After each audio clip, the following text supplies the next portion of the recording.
Well, good morning, y'all. Been able to get things started and set up this morning. Playing a little bit of Elder Scrolls, and we're going to listen to a little bit of Reasonable Faith question and answer session. Sorry about this noise on the video.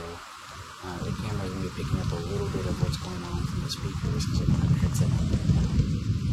But it doesn't sound all that bad considering it's coming from a conference anyways. I tested a little bit. I'll need to get a headset here soon, but good morning. And ESL, I'm just going to be putzing around, getting some, collecting some sky shards. That's going to be my thing to do this morning. And I'll jump in and listen to some Reasonable Faith when we can. So, here we go.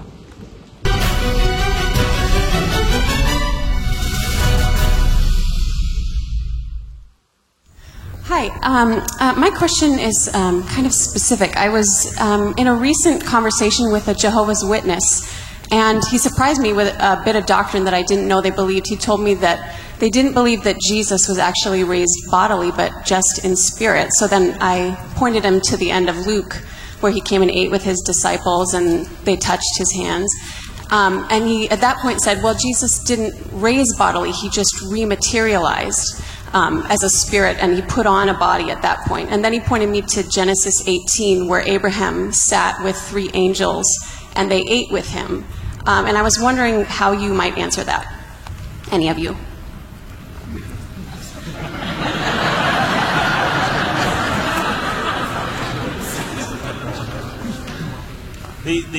The official teaching on Jesus by the Watchtower Bible and Tract Society is correct in the sense that Jesus rose invisibly as a spirit. They believe that he returned to Brooklyn, New York in 1914 invisibly to head up the Watchtower Bible and Tract Society, which the Jehovah's Witnesses consider the theocratic kingdom of God Yes, we'll get some Mages Guild's books while we're at it. on earth.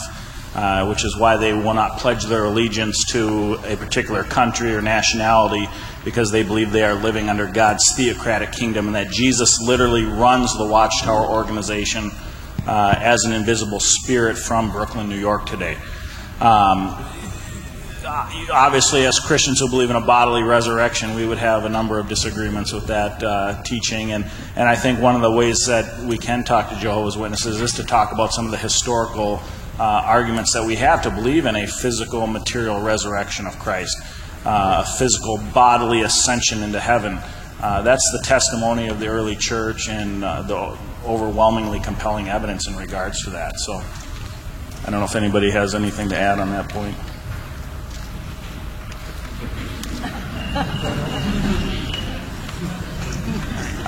My game plan was to come up here and basically defer to Dr. Craig on everything. So if this is how this is going to be, we're in trouble here, guys. All right? Hi, my name is Josiah Dalkey, and I have a question about moral relativism. So I have a couple of friends that have an understanding that there is such a thing as objective truth, but because we don't actually know what that objective truth is, then therefore we can't force our opinions upon other people. I was just wondering if you had any comments on that.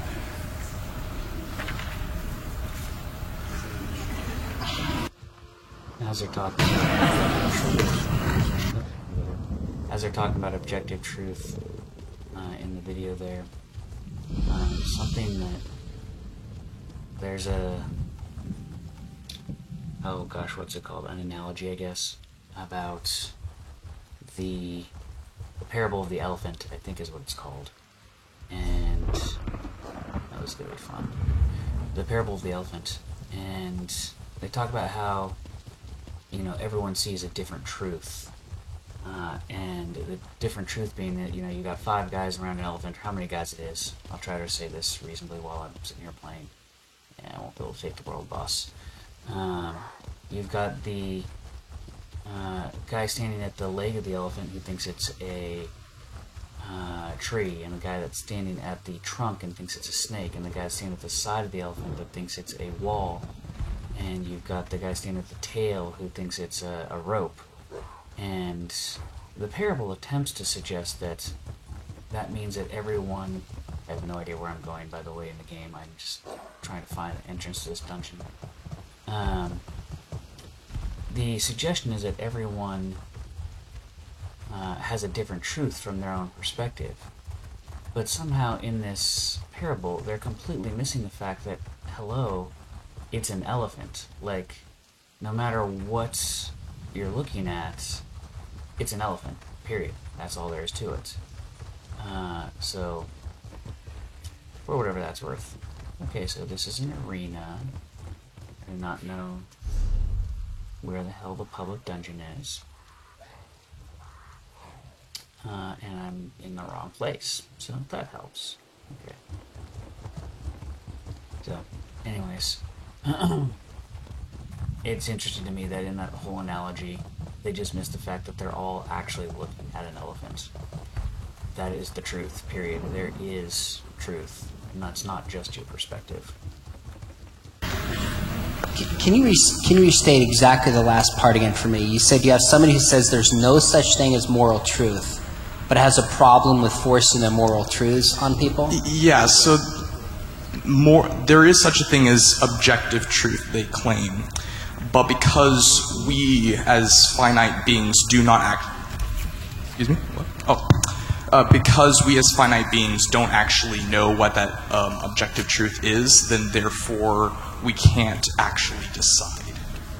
I guess I would have a couple questions. I'd say there's a difference between the truth you want to make and how you want to interact with somebody. Those are not always the same thing. So if somebody says there's an objective moral truth, but we can't know it, I simply want to know how that person knows that. And I don't mean that in a trite way. I'd simply say, how do you know that there's an objective moral standard that's out there and that we as human beings are incapable of knowing it? I would simply want to know. And then I would point out examples. I would say, I think there are certain moral things that we simply know, and we know that we know them. And you got to kind of take the most extreme example that the person is going to agree with and say, so let me ask you a question. Is it wrong to torture an innocent child for fun? And you have to add the fun because someone's going to say, well, if there's a nuclear bomb, okay, fine. Is it wrong to torture an innocent child for fun? And most people are going to say yes. And I think Dr. Craig is right. If somebody says, I'm not sure about that, that person doesn't need an argument. That person needs a therapist. So one way is to take what's called the particularist position. Just say, you know what, there is right and wrong, and you know there's right and wrong. And by the way, if somebody says you shouldn't force your morals upon somebody else, something Greg Coco has taught me, he'll ask the question back, is that your morality? And the person has to say yes. So if it's your morality that we shouldn't force our morals upon somebody else, why are you trying to force that moral principle upon me? It simply self-destructs when you ask a few questions and probe further.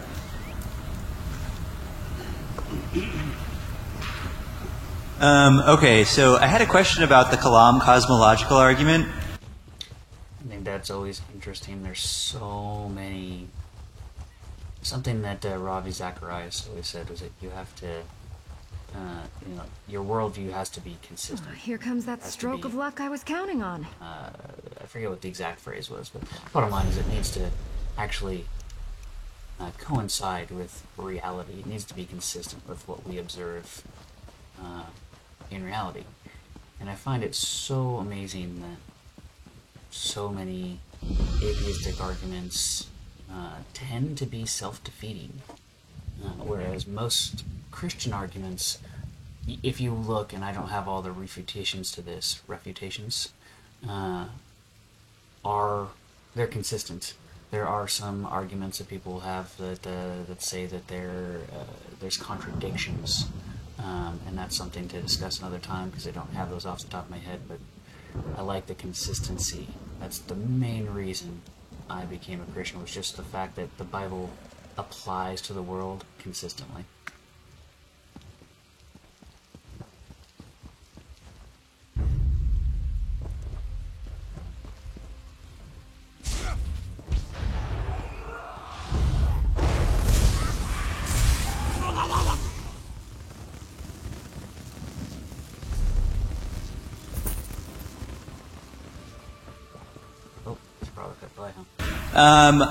I want to get a better idea of what you mean by a beginning, because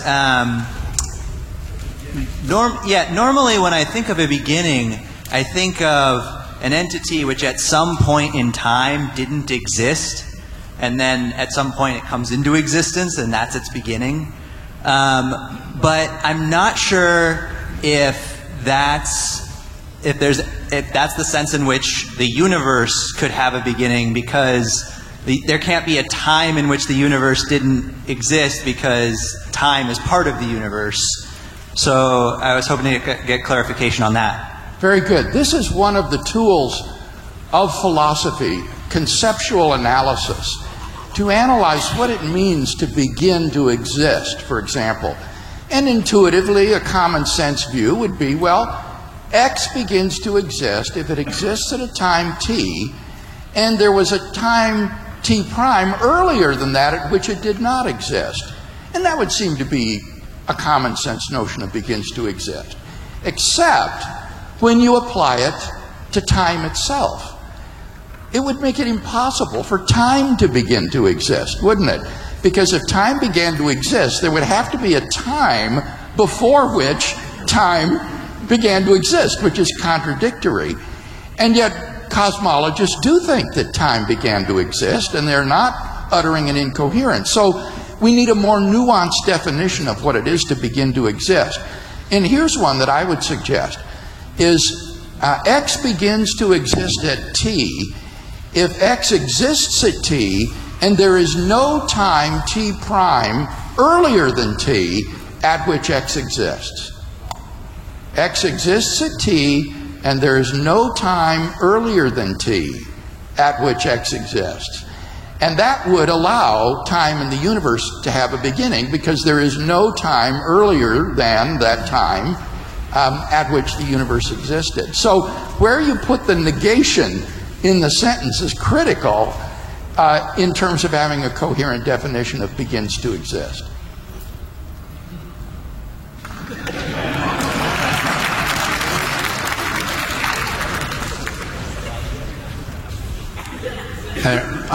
My question is for Dr. Craig as well, having to do with the cosmological argument for God's existence. I've heard a response to that online basically being that is basically our philosophical concept of time, that we have a linear timeline on how we see things. But what about, how would you respond to somebody that might bring up the B theory of time, where time is more of just an illusion and it's just like more of a state of flux in the universe rather than an actual linear progression of events? How would that fit the argument? How would you respond to that, please? Anybody who has to dismiss fundamental elements of our experience as illusions needs to have a very powerful argument in order to defeat what we sense and experience. Cosmology is based upon the assumption that the universe has a history, that it has evolved over time, and that if you trace the expansion of the universe back in time far enough, you come to a beginning. And it would require a very powerful argument to say that time is an illusion. That would be rather like saying that my sensory experience of the external world is all an illusion, that maybe I'm just a brain in a vat and there is no external world and everything I think is just an illusion of my consciousness. That would require an extremely powerful argument in order to defeat my sensory experience of the external world. And the evidence or the experience of the reality of time, I think, is even stronger than my experience of the external world. Because not only do I have an experience of temporal passage in the external world, but there is also temporal passage in the inner world of the mind, as I experience a succession of contents of consciousness, one thought after another. So the person who says that temporal passage is illusory is having to defeat not only my apprehension of the external world, but even my apprehension of the contents of consciousness in the inner world of the mind. And there is no such defeater. There is no argument that could be offered to show that these are all illusory, and therefore you're perfectly justified with going what your senses and science tell you that there is an objective, linear, temporal process going on both in the world around you as well as in your thought life.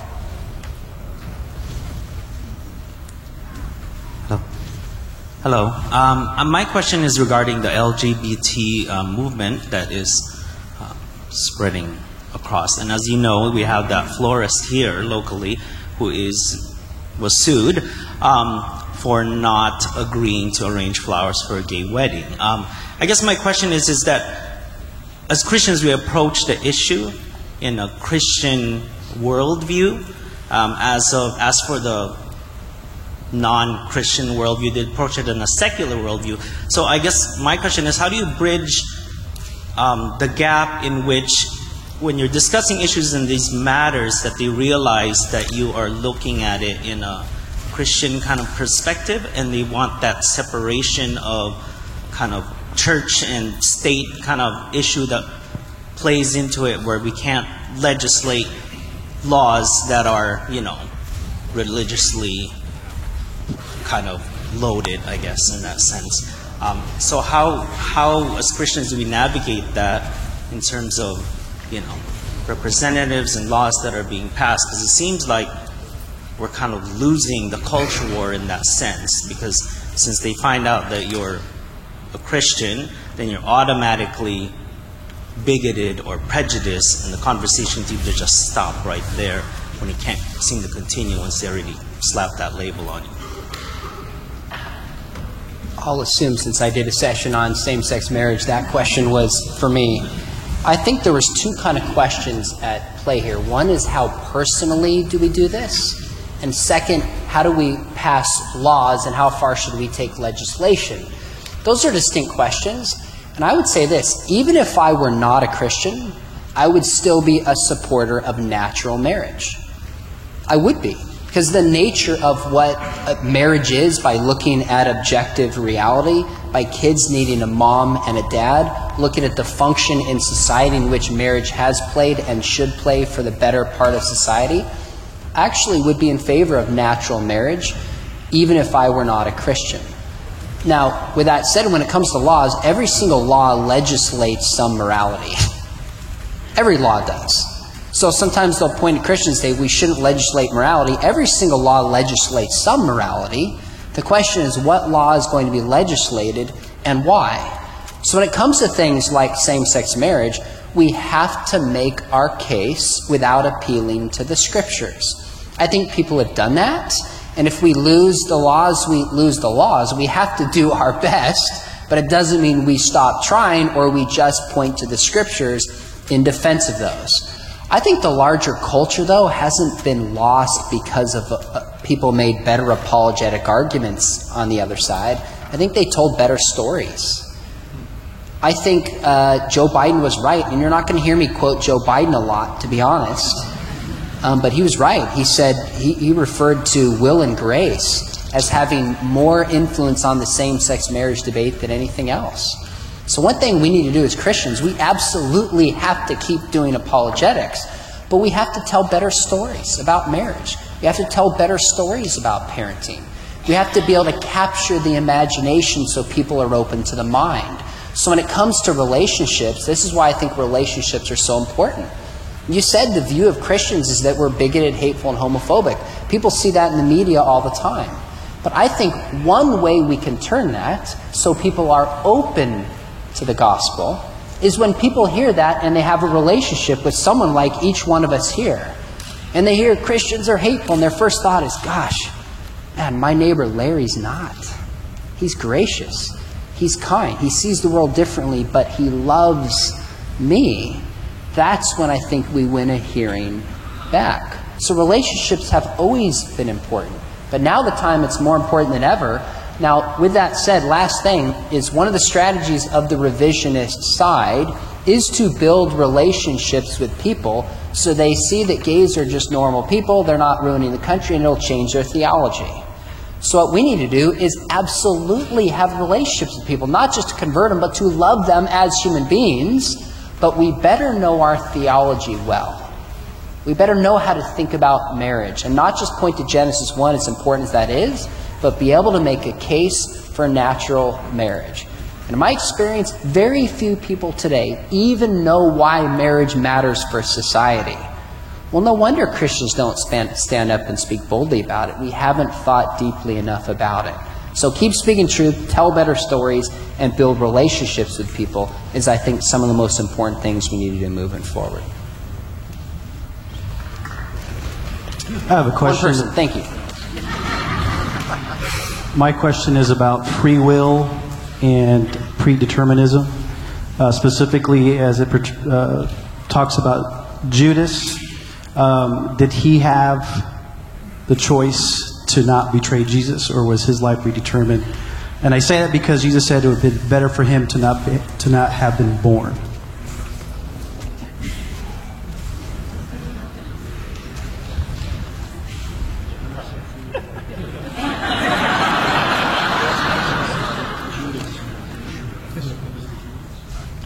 Judas, right? Not Jesus. Judas.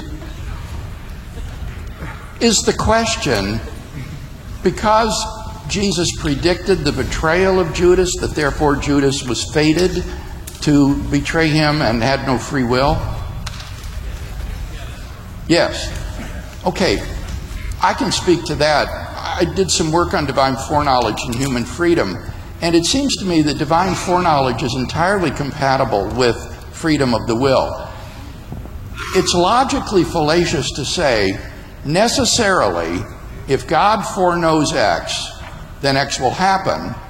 God foreknows X, therefore necessarily X will happen.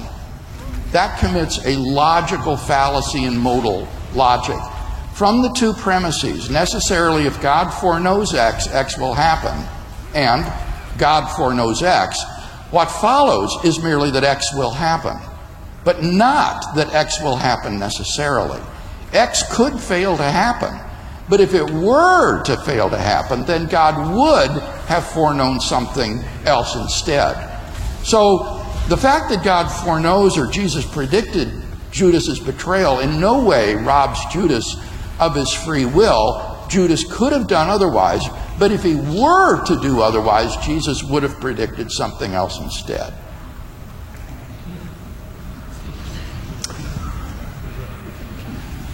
All right. Next. Okay, that's me then. I just have 87 questions, so no. I just wanted to ask two questions, but I wanted to make a quick observation of a scripture that, since it was a little silent on one of the questions in regards to the Jehovah Witness. If you go to Luke 24th chapter and verse 36, it says, this is where Jesus appears to the disciples. As they were talking about these things, Jesus himself stood among them and said to them, "Peace to you." But they were startled and frightened and thought they saw a spirit. That's exactly what the Jehovah Witnesses are saying. Oh, no, they only saw a spirit. He's a spirit creature. He's not in bodily form and stuff. But if you go on and read just another couple verses, or the whole paragraph, Jesus said, "Why are you troubled, and why do doubts arise in your hearts? See my hands and my feet, that it is myself. Touch me and see. For a spirit does not have flesh and bones, as you see that I have." And when he had said this, he showed them his hands and his feet. And while they were disbelieving... Yeah, I got the Sky Shredder ready, but I'm in the delve. Or the public dungeon. Figured I'd go ahead and finish it out. Believing for joy, and were marveling, he said to them, "Have you anything here to eat?" So I think that kind of answers that question a little bit. And I have one question each for the Craigs. One is,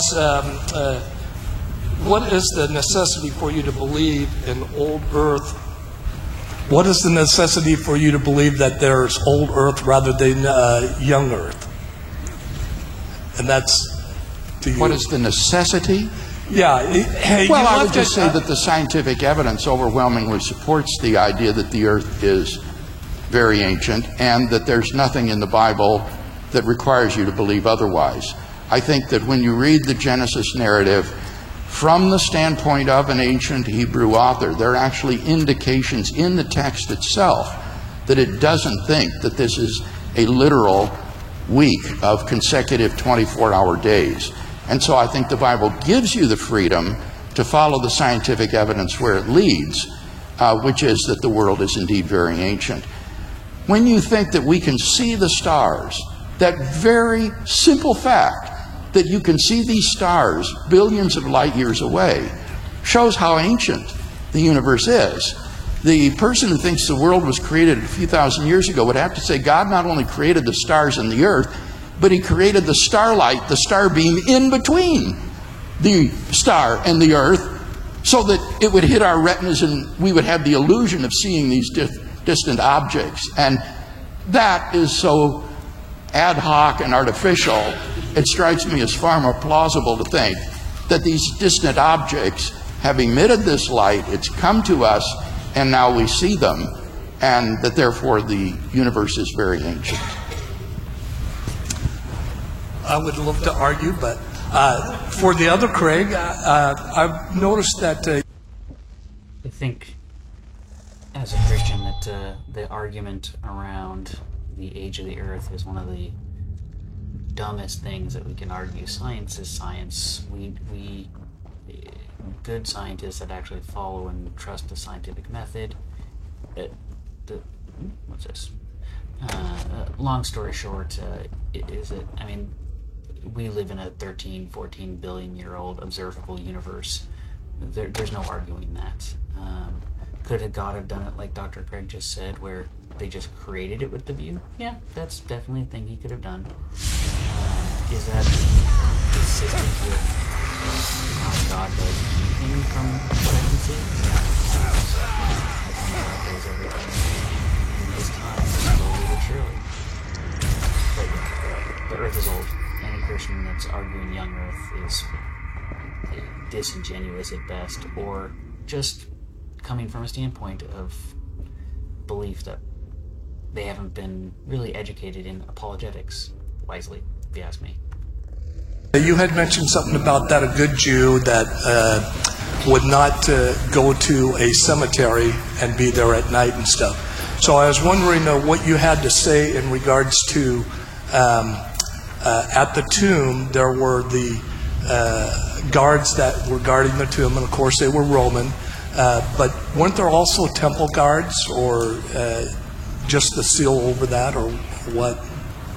No indication that they were temple guards. My point is that the presentation in the Gospel of Peter, which I think is an exaggerated fictional account, very... There we go. That's what I was looking for, is beating this one. Very overt apologetic efforts, composed in the middle, at the earliest, the middle of the 2nd century, was just to increase the male witnesses and hostile witnesses for apologetic purposes, because that is precisely what Celsus complains about at the end of the 2nd century, is that the witnesses of the resurrection are hysterical women. And that a more convincing story would have the resurrected Jesus appearing to his enemies and to men. Well, the Gospel of Peter is answering that very objection. And so, but it does so clumsily, doesn't really know who is in command of Judea and Jerusalem, isn't aware that to say that Jewish elders would spend the night in the cemetery, is not aware of the fear of ghosts and uncleanness, and how that would be most unlikely. Now, trained soldiers under command, that's another matter. Even if they happen to be Jewish, not necessarily Roman, that's another matter. It's like police officers, they face danger. But no Jewish scribe, no Jewish elder is going to spend the night. The author of the Gospel of Peter isn't even clear on the chronology. Which night are we talking about? Friday night? Saturday night? He's not clear. I don't know if he even knows there's more than one night. So that's my whole point. The author of the Gospel of Peter, the way he tells the story, doesn't know Jewish tradition, customs, sensitivities, doesn't really know the Jewish realities of burial tradition and so forth. and is driven entirely by a mid-second century apologetic to gussy up the story a little bit and make it more convincing as he thinks it needs to be made. Okay, thank you. My question is primarily for Dr. Sean McDowell. I have known a handful of homosexuals, primarily lesbians, and I've been good friends with several of them. And one of them is an active Christian. She's actively pursuing God, and she's fighting these feelings that she has. And she described to me once that she feels it is something that she had no choice over, that it wasn't something she chose or that spontaneously arose. It was just a part of her. And so I'm curious what encouragement you give for other people struggling with that same feeling as Christians, and what you would recommend how to approach that from non-Christians when they present the same viewpoint of themselves. Yeah, that's a great question. Thank you for asking that. I would say that I really don't believe people simply choose to have same-sex attraction. I believe many of my gay friends, Christian or non-Christian, who will say, I didn't ask for this. In fact, I would have it taken away in a heartbeat if I could. I find no reason to question that. I think that's very sincere. On the flip side, even the APA would say we don't know what causes same-sex attraction. Woohoo! Didn't even mean to get the conqueror thing there. It means I killed all the bosses. We don't know. It's probably some combination of nature and nurture. And there's probably very different kinds of things that can cause it to be in somebody in different ways than it is from somebody else. Now, as Christians, we kind of have a cause. It's called original sin. That all of us are born with different desires and attractions that we didn't ask for and we don't want. And the question is, what are we going to do with them? So I found in many conversations, I'll say, look, I believe you that you didn't ask for this. And the question is, what are we going to do with this? So I found a lot of times, especially on this issue, I'll spend more time listening than I do talking. I'll just say, tell me your story. When did you first come to grips with same-sex attraction? How did people treat you when you came across same-sex attraction? What are some helpful things people did? What are some unhelpful things that if people have done? Because I think studies showing there's just a lot of hurt that's involved around this question personally and corporately, that carving some of that away just to have space to talk and be real is helpful with people. Now what I would do is, because I don't have same-sex attraction, I'm not going to pretend I've heard people say, oh man, I've been attracted to this, I totally know what you mean. Well, I don't think you do. I've had some of my gay friends say to me, say, you cannot understand what it's like to have same-sex attraction because of the nature of this. If you don't have it, and I'll say, fine, I concede that. But I know some Christians who are faithful and who are single amidst this. And I want to introduce you to them if you're open to them. People like Christopher Yuan from Moody Bible College. And he's writing a book on singleness and being a Christian. People like Ed Shaw, who's written a book called Same-Sex Attraction in the Church.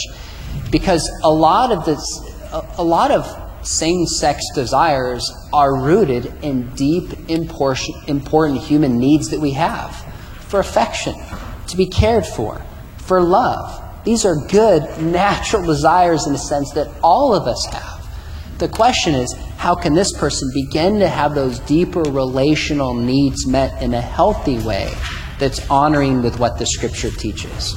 So people like the book by Ed Shaw, Same-Sex Attraction in the Church, and Christopher Yuan can be a model for many of these people struggling with this, who want to live out their faith faithfully in terms of what Jesus taught, and finding help from other Christians. And I'd also encourage that person, I'd say, let me find some other Christians around here that struggle with same-sex attraction. You can identify them, you will understand them, and find kind of a solidarity that'll help those people through the difficult questions that you're asking.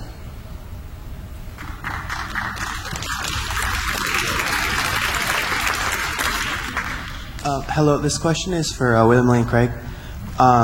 So when you're talking about the problem of evil and suffering, if you make the assumption that free will does not exist, how would you go about approaching that problem? If we make what assumption? That free will does not exist. Oh. I'll leave that up to the Calvinists.